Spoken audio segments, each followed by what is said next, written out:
नमस्कार, मैं हूं शरद द्विवेदी और हमारी विशेष प्रस्तुति हे प्रभु आनंद दाता, इसमें आपका बहुत बहुत स्वागत है। और एक और नया एपिसोड, एक और नया विषय, और इस नए विषय के साथ एक बार फिर अध्यात्म सागर में या सनातन परंपरा रूपी सागर में फिर डुबकी लगाने के लिए हम तैयार हैं। तो देखते हैं आज क्या मोती हम ढूंढ कर लाते हैं। आज का विषय बहुत मुझे भीतर तक छूने वाला विषय है। अपेक्षा है कि आपको भी भीतर तक छुएगा। वैज्ञानिकों में भी बड़ी चर्चा है उस विषय को लेकर, और विज्ञान की भाषा में उसको कहा जाता है गॉड पार्टिकल।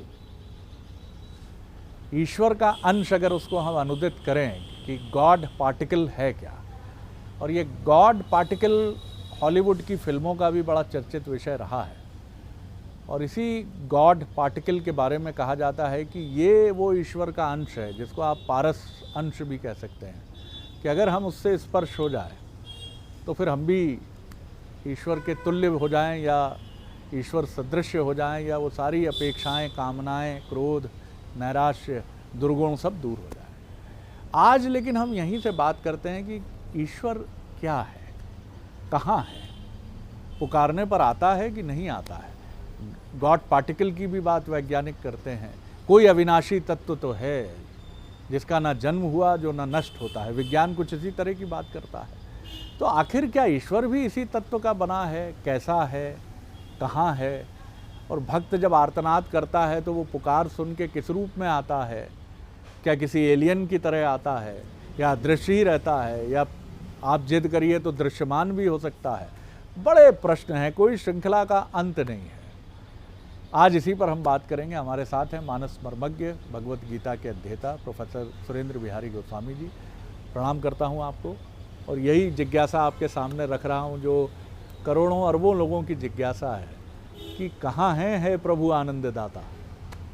ये आज आपने सीधे सीधे वो प्रश्न कर दिया है जिस पर अपन अतीत में चर्चा कर चुके हैं कि जैसे कभी नरेंद्र किया करता था, और नरेंद्र से वो विवेकानंद की यात्रा उन्होंने पूरी कर ली। देखिए, हमारे यहाँ वेद जो है उन्होंने ईश्वरी सत्ता की खूब मीमांसा कर रखी है, और ईश्वर को प्रत्यक्षता अनुभूति कराने की विषय पद्धति भी उसमें वर्णित है जी। मानव जीवन को सुगम बनाने के लिए उपनिषद, निषद का अर्थ होता है बैठना, उप का अर्थ होता है उसके सानिध्य में बैठना, परमात्मा के करीब। तो एक हमारे यहाँ उपनिषद है ईशावास्योपनिषद। ईशावास्योपनिषद में ईश्वर की उस प्रत्यक्ष अनुभूति को समझाने के लिए बड़े सुंदर और संक्षिप्त प्रयत्न किए। बड़े सटीक बातें उसमें लिखी है जिसकी अनुभूति करके हम ईश्वर की अनुभूति कर सकते हैं। ईशावास्योपनिषद आपके अंतर्चित्त में विद्यमान आत्म तत्व को सीधा भाषित नहीं करते, उसको वो परिभाषित करती है लक्षणों के माध्यम से। ईशावास्योपनिषद के मंगलाचरण में लिखा है पूर्णमदः पूर्णमिदं पूर्णात् पूर्णम उदच्यते पूर्णस्य पूर्णम आदाय पूर्णम एवावशिष्यते। वो कहते हैं पूर्णमदः पूर्णेदम, वो तो पूर्ण है, एक है। अब देखिए उनका गणित समझिए। वो कहते हैं एक में आप शून्य जोड़ दीजिए तो क्या होगा? एक ही रहेगा। एक में से आप शून्य घटा दीजिए तो क्या होगा? एक ही रहेगा। संसार माया शून्य है, ये हमारा शरीर शून्य है, इसमें एक केवल ईश्वर विद्यमान है। एको अहम द्वितीयो नास्ति, वो एक तत्व में विद्यमान है अपने पास बनकर। तो फिर वो दूसरे बात कहते हैं ईशावास्यम इदम सर्वम यत्किंचित जगताम जगत। वो कण के किस कण में नहीं है, कण कण में, प्रत्येक कण में विद्यमान है। तो वो चित्त चैतन्य के रूप में प्रत्येक कण में विद्यमान है। तो बोले उसकी अनुभूति क्यों नहीं होती? ईशावास्यम इदम सर्वम यत्किंचित जगताम जगत। तो वो कहते हैं अनुभूति क्यों नहीं होती? तो वो कहते हैं तेन तक्तेन भुंजीता माग्रधा कसस्वेद धनम, क्योंकि तुम सबको अपने में लेकर जीते हो, उसको छोड़ कर जियो। भोगो तो क्योंकि सब ओढ़ लिया आपने, मकान ओढ़ लिया, घर ओढ़ लिया, पत्नी ओढ़ ली, धन ओढ़ लिया, गरीबी ओढ़ ली, अमीरी ओढ़ ली, परिवेश ओढ़ लिया। ये सब उन लोगों को ओढ़ लिया जो शून्य है, और फिर उसमें जोड़कर आप एक में ऐसा शून्य जोड़ना चाहते हैं जो उसे 10 बना दे। वाह। एक में ऐसे शून्य लगाना चाहते हैं जो हजारों और लाखों बन जाएं, लेकिन एक में शून्य सीधे जोड़ता है, समानांतर नहीं जोड़ता, सीधे जोड़ता है जी। तो वो कहते हैं इस संसार को त्याग भाव से भोगो, सारी चीजों को छोड़कर भोगो, अर्थात इन चीजों से विरक्त रहकर अनुभूति करने का प्रयत्न करो। अब आप देखिए यही चिंतन सारे देव इकट्ठा हो गए, सारे देवता इकट्ठे होकर मैया पृथ्वी को साथ में लेकर के ढूंढने लगे ईश्वर को। कहाँ है वो ईश्वर, वो परमात्मा जो सृष्टि का उद्भव स्थित संहार कारणी है, स्थित पालन करने वाला है, वो ईश्वर कहाँ है। अब देवता भी ढूंढ रहे हैं, ब्रह्मा भी ढूंढ रहे हैं, इंद्र भी ढूंढ रहे हैं, कुबेर भी ढूंढ रहे हैं, सब तरफ ढूंढ रहे हैं, पत्ता पत्ता बूटा बूटा, और जितने उनके पते लिखे हैं वहाँ जा जाकर देख रहे हैं। कोई कह रहा है भैया श्वेत कल्प में आप जाइए, वहाँ श्वेत द्वीप में परमात्मा मिलेंगे, वहाँ कोई बैकुंठ में मिलेंगे, कोई स्वर्ग में मिलेंगे, कोई कहते हैं गोलोक धाम में मिलेंगे, कोई साकेत धाम में मिलेंगे, कोई कहते हैं अयोध्या में मिलेंगे, कोई कहते हैं वृंदावन में मिलेंगे। वो चहुओर विचरण करने लगे। जब देवताओं को परेशान देखा, चिंतित देखा, तो देवाधिदेव प्रकट हो गए महादेव। बोले तुम किनको ढूंढ रहे हो? बोले वो मिलेंगे कहाँ? बोले कौन? बोले ईश्वर। बोले ईश्वर, वो कितनी सुंदर विशेषता बताते हैं। हाँ। वो ईश्वर की विशेषता बताते हैं, बिन पद चलहि सुनहि बिन काना। हाँ हाँ, वाह वाह। वो बिना पैरों के चलता है, हाँ और बिना कान के सुनता है। हाँ। क्यों? पैर तो उसने अपने प्रिय पात्र को प्रदान कर रखा है ना, सर्वभूत हितरता प्राणी को प्रदान कर रखा है, जो अपना स्वरूप बनाया उसने, उसको पैर प्रदान कर रखा है। तो वो बिन पद चलें सुनई बिन काना, कान हमें दे रखा है।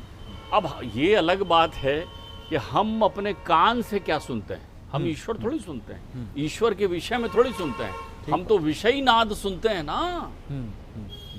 जो उन्होंने कान हमें दे दिया, अपना कान दे दिया हमें, वो कान बन गए हमारे, वो पैर बन गए हमारे। बिन पद चलें सुनई बिन काना, और कर बिन करहि करम बहु नाना। उनके हाथ नहीं हैं, तो बोले फिर हाथ कहाँ? अरे उनके प्रिय पात्र के पास। परमात्मा ने कर्म करने के लिए तुमको हाथ दे दिया है, शुभ कम कर्म करने के लिए तुमको हाथ दे दिया है, तुम उसका क्या उपयोग कर रहे हो ये तुम जानो। कर बिन करहि करम बनेगा। और आनंद रहित, मुख नहीं है उसका। खूब भोग लगा दो महाराज, 1.25 किलो लड्डू लाया हूं तो तुम ही खाओ, महाराज थोड़ी खाएंगे। सही बात। आनंद रहित सकल रस भोगी, लेकिन तुम्हारे भाव का रस वो ले लेता है। वाह, तुम्हारे जो सुंदर भाव उसी की रहती है, तुम्हारे जो सुंदर भाव हैं, दोहरे अर्थ की चौपाई है। आनंद रहित सकल रस भोगी, और बिन वाणी बक्ता बड़ जोगी। वाणी तो उसकी है ही नहीं, लेकिन सुंदर बात करता है। किनके मध्य से? तुम्हारे हित चिंतकों के मध्य से, संतों के मध्य से, वेदों के मध्य से, तुम्हें मार्गदर्शन देने वाले गुरु के जीव में मुखार बिंद से वो वाणी अपनी प्रवाहित करता है। तो तुम्हारे पास कान है, कान का उपयोग करना नहीं है। वाणी है, वाणी से क्या झड़ता है तुम्हारे? अमृत झड़ना चाहिए। तुम बोलते हो भाई, किसी शेर को बोलते हुए कभी सुना? किसी कुत्ते को बोलते हुए सुना? उनकी बोली तो बना दी हो। शेर दहाड़ता है, कुत्ता भौंकता है, मनुष्य तो बोलता है। आनंद रहित सकल रस भोगी, और बिन वाणी बक्ता बड़ जोगी, और तन बिन परस नयन बिन देखा। वाह, बिना तन के वो छूता है तुमको आकर के। कितनी बार छू जाता है, तुमने महसूस नहीं किया।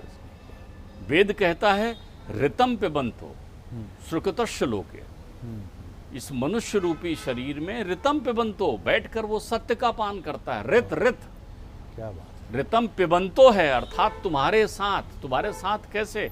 उस आत्मा को जब भी आनंद की अनुभूति होती है तो सहभागी स्वरूप में चेतन तत्व बनकर वो भी भोगता है, उस सत्य का पान करता है। श्रुकतश्य लोके, ये शरीर को श्रुकतश्य लोके कहा गया है। हरिद्वार है साहब ये शरीर। इस शरीर से ही मिलता है सब कुछ। बिल्कुल ठीक कह रहे हैं। ये जो अधम शरीर है, इससे ही सब कुछ मिलता है। एक संत की सभा में एक सुधशील वक्ता श्रोता बैठ गया जाकर। तो जब जाकर बैठने लगा तो उन्होंने जो है वो जो जिस जगह पर बैठ रहे थे उनको जरा साफ किया, वहाँ धूल था, पहले ऐसे छड़ाया, फिर बैठ गया। संत जी की दृष्टि पड़ी तो उन्हें लगा ये बहुत सुंदर है। देखिए, जब भी कभी कोई दृष्टांत उपस्थित हो तो उसका आनंद जो है श्रोताओं को देना चाहिए। मैया को सब पता है, मैया को सब पता है कि राम की कथा क्या है, लेकिन मैया प्रश्न क्यों कर रही हैं शंकर जी से? जदपि असंका की नहीं सोही और कहत सुनत सब कर हित होई।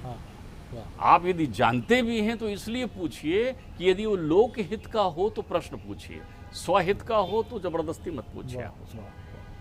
तो ऋतम प्रबंतो सुकतश्य लोके। अब वो जो श्रोता है उनने झाड़ के बैठे, तो उनसे संत ने कहा खाक का पुतला है तो, खाक का मिट्टी का बना है पुतला है तो, और खाक में मिल जाएगा, और खाक से लबरेज है और खाक से परहेज है। अरे इसी मिट्टी में मिल जाना है, फिर ये धूल झाड़ने से क्या अर्थ लेना है? उसने संत जी की तरफ देखा, प्रणाम किया और उन्होंने कहा जब तलक इस खाक में उस नूर का आमेज है, जब तलक इस खाक में उस नूर का आमेज है, तब तलक इस खाक को इस खाक से परहेज है। तो ऋतम प्रबंतो सुकतश्य लोके, ये सुंदर लोक है, सुंदर लोक है। अब यहाँ पर बिना चरण वाले, बिना हाथ वाले, बिना तन वाले, बिना आँखों वाले परमात्मा किस स्वरूप में विद्यमान रहेंगे? तदे जति तन्ने जति, ईशावास्योपनिषद कहता है। कहाँ, कब विराजमान नहीं रहते, कब विराजमान नहीं रहते? जब तू चलता है तब वो चलते हैं। तदे जति तन्ने जति, जब तू बैठता है तो वो बैठ जाते हैं। तद दूरे तद अंत के, जब तू उन्हें दूर समझता है तो वो बहुत दूर हो जाते हैं, और जब तू उनको करीब अनुभूति करता है तो तेरे अंतर चित्त में ही तो होते हैं, वो वहीं बैठे होते हैं, वो को कहाँ ढूंढे भाई। बहुत सुंदर व्याख्या। देखिए, इसको और व्यवहारिक अर्थ में ईश्वर की अनुभूति को आपको महसूस करना हो तो एक सुंदर अर्थ है। और सड़क के किनारे बिजली के तार दिखते हैं, एक खंबे से दूसरे खंबे में लगे हुए दिखते हैं ना, वो तार लगे हुए हैं। अच्छा, किसी से कहो भैया वो तार जाके छू लो, तो वो कहेगा भैया इसमें तो बिजली दौड़ रही है, करंट है इसमें। करंट है इसमें। अच्छा, दौड़ रही है तो कहाँ है? दौड़ रही है तो कहाँ है? ठीक बात। और बोलिए देखो ये लाइट जल रही है ना, वो बिजली के कारण जल रही है। बहुत सुंदर बात। ईश्वर भी उस विद्युत की तरह है जिसके कारण इस शरीर रूपी लाइट में रोशनी हो रही है। अनुभूति करने का विषय है। येषु सर्वेषु भूतेषु गूढ़ात्मा न प्रकाशते। तुम अनुभव करो, तो अनुभव करोगे तो वो अनुभूति प्रत्यक्ष कब होगी? तो हरिवापक सर्वत्र समाना और प्रेम ते प्रकट होए मैं जाना। जिस दिन आँखों के कोर गीले हों उन्हें याद करके, तो तुम देख लेना तुम्हें सहलाने की अनुभूति अपने आप होने लगेगी कि तुम्हारे पास हैं, क्योंकि वो छाया तपो ब्रह्मविदो वदंती। अरे धूप और छाया की तरह तेरे पास ही तो खड़े हुए, तेरे अंतर चित्त में। तुम्हें अनुभूति में क्या चाहिए? अनुभूति में सुख चाहिए। तुम्हें तो ये चाहिए कि जब मेरे कष्ट दूर कर दें तो ईश्वर मेरे पास है, और अगर कष्ट है तो ईश्वर मेरे पास नहीं है।